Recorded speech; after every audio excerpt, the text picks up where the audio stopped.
Right, so I am back with a little bit of a haul now for you. What a surprise, and it is from the works.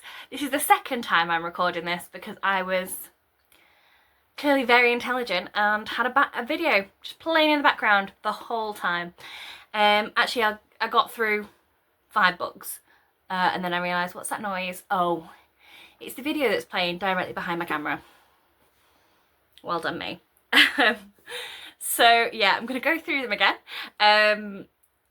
I did think I'd only bought like 7 or 8 books and I didn't. I bought like 10.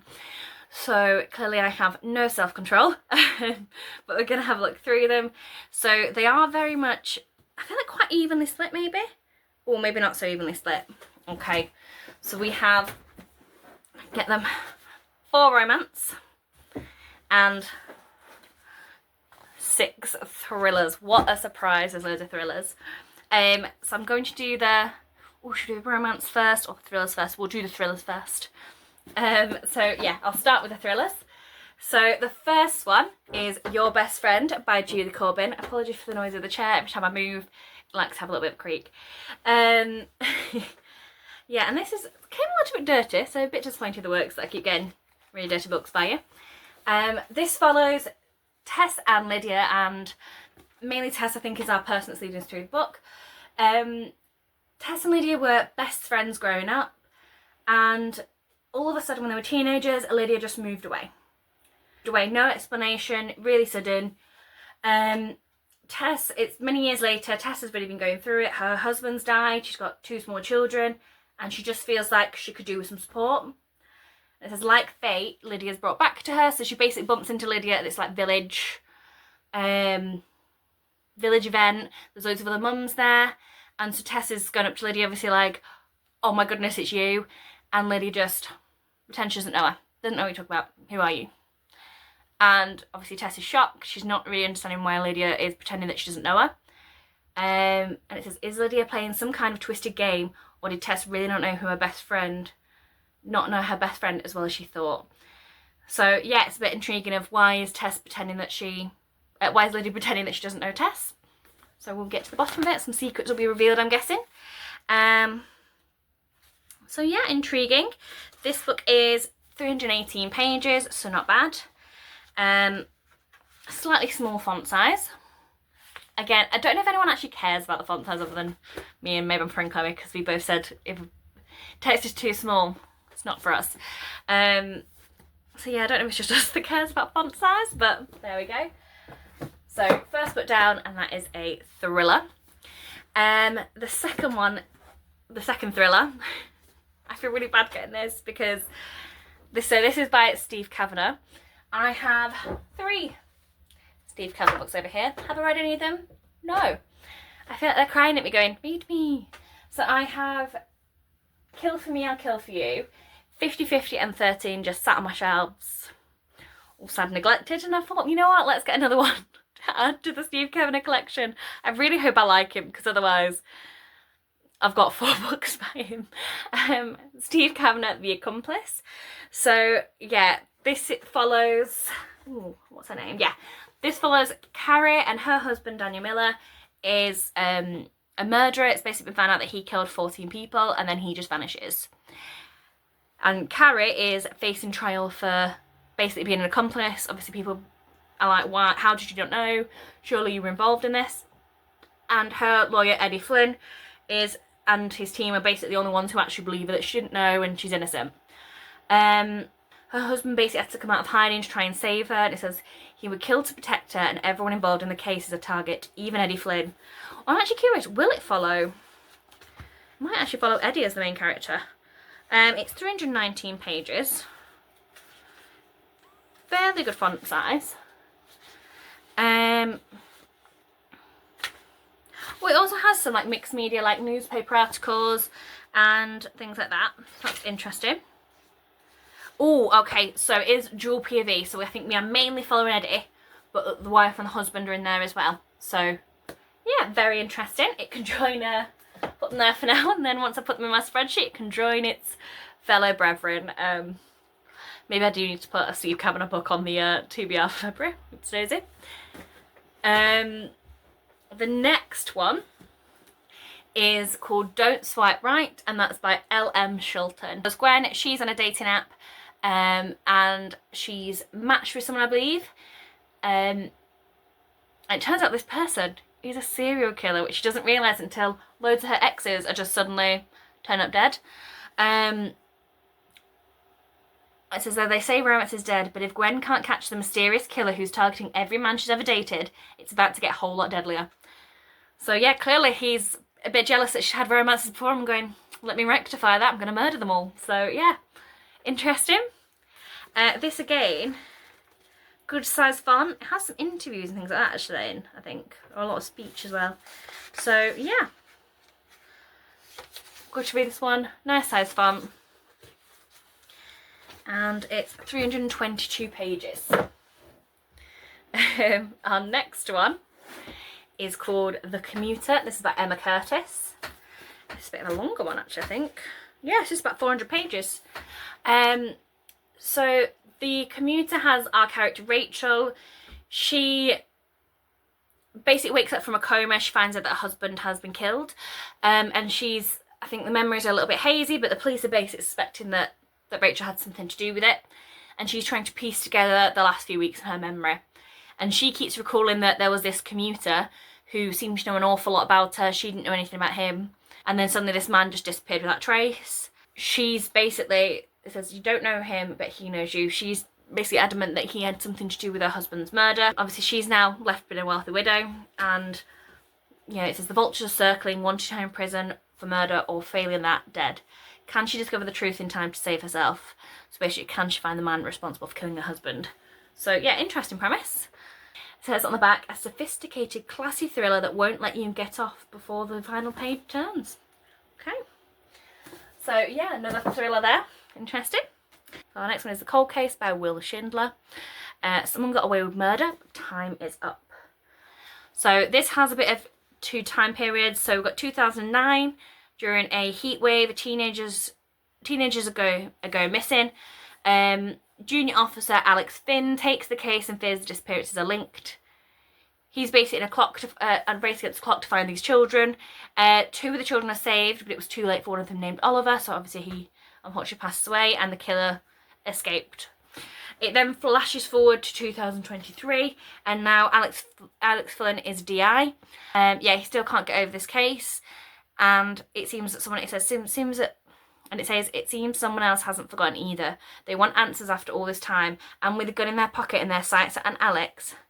So basically he's got to try and find out who the killer was to save his own life. So yeah, interesting. Is 370 pages. Again, quite nice size font. So yeah, I feel like I want a bit of a crime one. So to break up all the thrillers there, have a bit of a mystery one as well.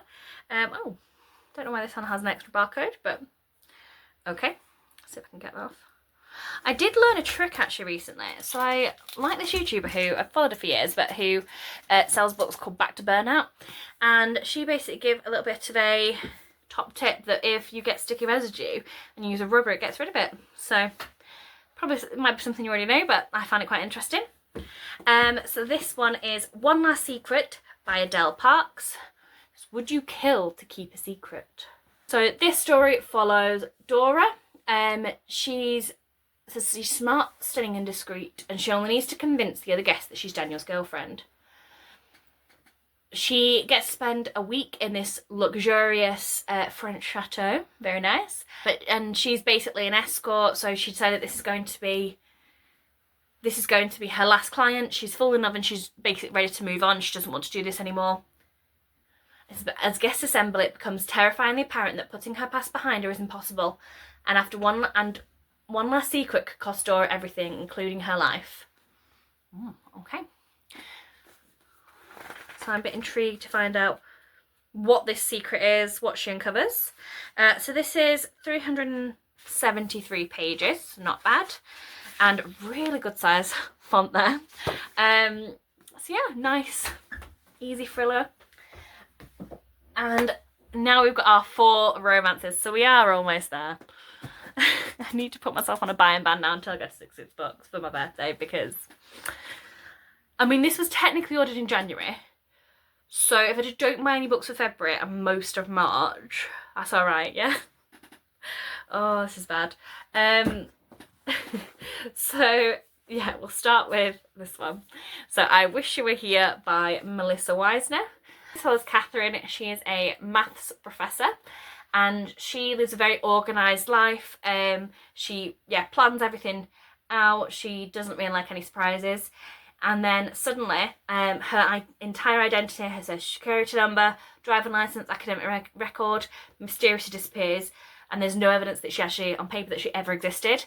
And so she's a bit stuck between a rock and a hard place. She doesn't know what to do. She basically enlists the help of her doorman Luca, who is a bit of a gent and decides to help her out. And during this time, she basically starts to see herself breaking the rules that she set in place for herself. So it's from taking meetings in smoky bars to breaking into hospital record rooms and having a surprise amount of fun. It says basically in disappearing, she basically finds herself again. I do quite like a romance where it's not just, you know, that he completes her, it's actually she's found herself along the way. So I feel like this would be a nice book there. Yes, this is 345 pages. Really good font size again. It's even got some nice sort of sprayed edges pages. So yeah, I don't actually know if it's called sprayed edges, but it's just got the picture at the front, but that's what I'd call it. Our next one is Fake It Till You Make It by Laura Carter, and this is a little bit damaged, so the works really need to start taking better care of the books when they're packaging them. So this is a fake, I need to stop spinning on the chair, can't be trusted on a spinny chair. This is a fake dating book. So it follows Abby, and Abby, you know, was having a great old time in life. She's got a good job, boyfriend, she thinks he's going to propose, and then suddenly the rug is just pulled out from under her. Her boyfriend basically says that he's in love with someone else, and she loses her job.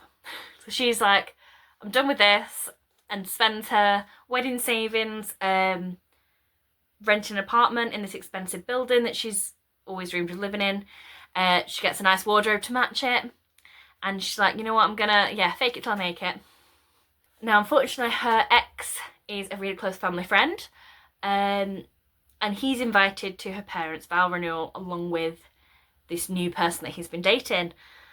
And she's like, well, I can't go alone, and so she begins fake dating her hot new neighbour. So yeah, guessing that shenanigans will ensue and there's a bit of romance between our characters. And the fake dating will, I'm guessing, stop becoming so fake. So this is dual PV between Abby and Ted, who's the hot neighbour. So I do like a little bit of dual PV. I feel like it just keeps it a bit more fresh. Although you do sometimes run the risk of not liking one of the characters as much as the other. So this is 337 pages, decent sized font, yeah, and yeah, be a nice romance read there.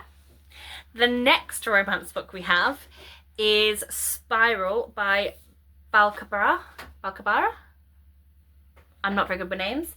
I did commit a bit of a naughty thing because this is by the same author that writes Collide. Have I read Collide yet? No. But my friend really recommended these. She said that Spiral was really good, so I was like, okay, I'll get that one as well. So these are both sort of sports romances. So this one follows a hockey player. Pop that back on the shelf. And yeah, this follows a hockey player and an aspiring ballerina. Has a really nice sprayed edge. So you can see our characters' names. She's called Sage, he's called Elias. And yeah, I really appreciate a sprayed edge. So he is a newly drafted hockey player, and he's finding fame quite challenging, the media quite challenging. They're constantly sort of on top of him and reporting on who he's dating, and it seems to be that he's dating quite unsuitable women perhaps, and he can't seem to get out the spotlight. Then there's Sage, who's an aspiring ballerina, and she's just not well known, and that's sort of preventing her from securing the major roles. And they decide to fake date because it'll help him with the media that he's got this consistent girlfriend who's really unproblematic, and it helps her get her name out there and get a bit more recognition and popularity. So they decide that they're going to fake date and set these rules in place. However, as it often goes in these sorts of books with a bit of fake dating, that these rules end up getting broken, and then romance ensues. So yeah, I'm sure this will be a nice book. And again, just feel like the sprayed edges there. Even if you don't actually see them on the bookshelf, but I know they're there. So yeah, I've got so far 3 romances, 6 thriller, and our last romance also has a sprayed edge. This is Out of the Woods by Hannah Bonham Young. So this also has a sprayed edge, like I said. Really, really pretty. Really pretty. Got a little tent, some trees, a little campfire. So pretty. So yeah, it says a married couple joins a week-long wilderness expedition to help them reconnect in this heartfelt companion novel to the viral TikTok sensation Out on a Limb. I haven't read Out on a Limb, so I'm hoping that I don't need to have read it. But anyway, we'll see. I feel like it's a bit like, I didn't read Icebreaker, but I read Wildfire, and although those things alluded to there that clearly happened in Icebreaker, they are obviously more sort of standalones in an interconnected universe. I'm hoping this is the same, where I don't need to have read Out on a Limb, yeah, to understand the story. But I kind of like that they're sort of a married couple already. Interesting dynamic to most of my romance books, actually. So this is that high school sweethearts, Sarah and Caleb, have always been a sure thing. For the past 17 years, they've had each other's backs through all of life's ups and downs. But Sarah's begun to wonder, who is she without her other half? She decides to take on a fundraiser, and she's like, I'm going to do this without you, Caleb. I can succeed on my own. But the event fails, and Caleb uninvitedly steps in to save the day. There's basically a bit of a rift that develops in between them, and they're basically, you know, wanting to save their romance and have a bit of reignite that passion a little bit. So they basically set off on a week-long grueling week-long hiking trip intended to guide couples through rough patches. Can the two nature-adverse people fight their way out of the woods in order to find their way back to their roots? So yeah, it's quite different than a lot of my romances where they're already a couple and they're having to sort of navigate really the hardships that a relationship can have. It is 314 pages and yeah, decent sized font, so it should be a fairly quick read. Again, it is a shame that the sprayed edges disappear.